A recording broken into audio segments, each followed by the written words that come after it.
Kapag masyado kang totoo, marami kang hindi makakasundo.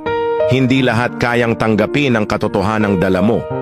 Minsan, mas gusto nilang pakinggan ang kasinungalingang nagpapagaan ng loob nila kaysa sa realidad na maaaring makasakit.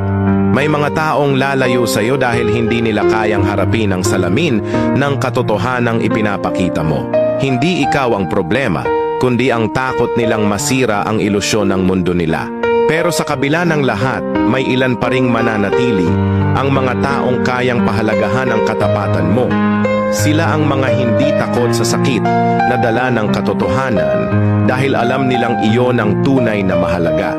At sa dulo, mas mabuti nang maging totoo at may iilang natitirang totoo rin kaysa magpanggap para lang makasama ang karamihan.